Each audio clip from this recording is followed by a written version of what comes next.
సమంత ప్రధాన పాత్రలో నటించిన యాక్షన్ థ్రిల్లర్ మా ఇంటి బంగారం బాక్స్ ఆఫీస్ వద్ద దూసుకుపోతోంది. జూన్ 19న ప్రేక్షకుల ముందుకు వచ్చిన ఈ చిత్రం మొదటి షో నుంచే పాజిటివ్ టాక్ను సొంతం చేసుకుంది. ఫ్యామిలీ ఎమోషన్స్, యాక్షన్ సీక్వెన్స్లు, సమంత నటన ప్రేక్షకులను ఆకట్టుకోవడంతో సినిమా 2 రోజుల్లోనే భారీ వసూళ్లను నమోదు చేసింది. ఈ సినిమాకి నందిని రెడ్డి దర్శకత్వం వహించారు. తాజాగా ఈ సినిమా థ్యాంక్ యూ మీట్ నిర్వహించారు. చాలా విరామం తర్వాత సందీప్ కిషన్ నటించిన web series super Subbu Netflix నుంచి వస్తున్న తొలి తెలుగు సిరీస్ కూడా ఇదే కావడం విశేషం. మిథిలా పాల్కర్, మాన్సా చౌదరి హీరోయిన్స్గా నటించగా బ్రహ్మానందం, సంపూర్ణేష్ బాబు, మురళీ శర్మ, రచ్చ రవి కీలక పాత్రలు పోషించారు. తాజాగా ఈ సిరీస్ టీజర్ లాంచ్ ఈవెంట్ నిర్వహించారు మేకర్స్. ఓకే, ప్రీ రిలీజ్తోనే రికవరీ అవ్వాలి, ఎందుకంటే మాకు నిజంగా తెలియదు how many tickets will sell on first day, whether I can sell or I can't sell, ఎందుకంటే 3 సంవత్సరం తర్వాత వస్తున్నాను, ఒక సినిమా చేస్తున్నాను. సో నిజంగా తెలీదు, you know, if I can sell even 1 ticket. So we as much as possible we recovered our budget pre-release. So anything else is bonus, and what a big bonus.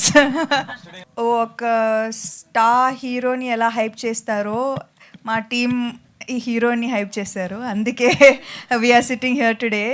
ఎందుకంటే రాజ్ గారు particularly when he was writing the script, he wrote it to have commercial impact, and today we can see that with the audiences. So ఈరోజు నా performance గురించి లేకపోతే ఈ character గురించి స్పెషల్గా మాట్లాడుతున్నారంటే it is not because of me, it's because the way the character was designed, it was designed to have that impact, and that's what is working for the film, I think.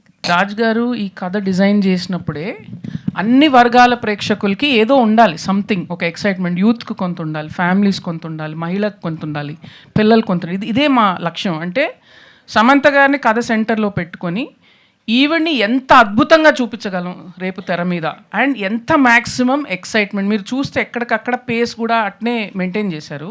So that was the thing that Samantha గారు, రాజ్ గారు, నేను కూడా కూర్చున్నప్పుడు అనసూయ అనే క్యారెక్టర్ని ఈ అమ్మాయి చూసినప్పుడు అమ్మ కాంపిటీషన్ అని ఫీల్ అవ్వాలి. ఈ అమ్మాయిని ఎట్లా కొట్టాలని ఈ అమ్మాయి డెఫినెట్గా టెన్షన్ పడాలి.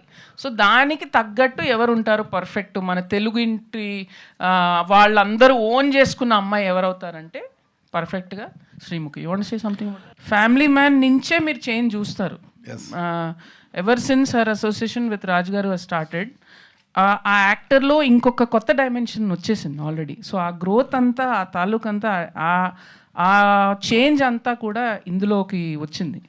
సో డెఫినెట్లీ దట్స్ వై నేను ఇంతకుముందు కూడా మీరు అనుకుంటున్న శామ్ కంటే 10 రెట్లు అని నేను బాక్స్ ఆఫీస్ నంబర్స్ ఏం మాట్లాడలేదు, అది మాత్రం ఖచ్చితంగా చెప్పాను. And I think that is what everybody has felt also. 10x. అదే ఆలోచిస్తున్నానండి. ఇక్కడ హిందీలో ఇన్ని చేశాము, ఆ ఫ్యామిలీ మ్యాన్ అండ్ స్త్రీ వచ్చి ఎంత వైడ్గా వెళ్ళాయి, కానీ నాకు ఈ సినిమాకి వచ్చిన అప్రిసియేషన్ అంతా ఎక్కడ రాలేదు. సో మా వాళ్ళంతా ఇప్పుడు లేచారు తిరుపతిలో, అందరూ లేచి ఎంత బాగా తీసినావురా అంటే ఎన్ని రోజులు ఏం చేశాను రా నేను అడుగుతున్నాను. So yeah, so it is really special. అంటే every time I feel like దీంతో so many people are watching అని స్త్రీ అప్పుడు ఫీల్ అయ్యాం. ఇంత పెద్ద హిట్ బ్లాక్ బస్టర్ అయితే everybody is talking about it. Family Man వస్తే దానికంటే వైడ్ వెళ్ళింది, కానీ ఇది మాత్రం ఇంటి వరకు వెళ్ళింది. అది ఇట్ ఈస్ రియలీ ఆ టీమ్ వర్క్ లాగా చేసాం. ఇట్స్ నాట్ లైక్ తీసేసుకుని వెళ్ళిపోయి షూట్ చేసుకొచ్చేయండి అనేది నాకు భయం. అంత ఈజీగా తెలియదు నాకు ఎవరు ఎలా చేస్తారు. ప్లస్ ఒక రకంగా మనసులో అనుకుంటాము, ఒక స్టైల్ అనుకుంటాము, ఒక విధానమైన ఎడిటింగ్ అనుకుంటున్నాము, ఒక ఎగ్జాక్ట్ స్వాగ్ ఎక్కడ రావాలి, ఓవర్ యాక్షన్ చేయకూడదు, కొట్టేసినాక ఎంత బాగా కొట్టాలని చూసినా మనిషి లుక్కులు ఇస్తే మళ్ళీ పోతుంది. సో అన్నీ ఆర్గానిక్గా ఉండాలి, కరెక్ట్ టైమ్స్లో హై రావాలి, లేకపోతే కంటిన్యూస్లీ మాసీగా ఉంటే కూడా మళ్ళీ సరిపోదు. సో చాలా డెలికేట్గా డిజైన్ చేసి ఎగ్జిక్యూట్ చేయాల్సిన ఒక జర్నీ ఇది. సో దానిలో నాకు పర్ఫెక్ట్ పార్ట్నర్ నందిని.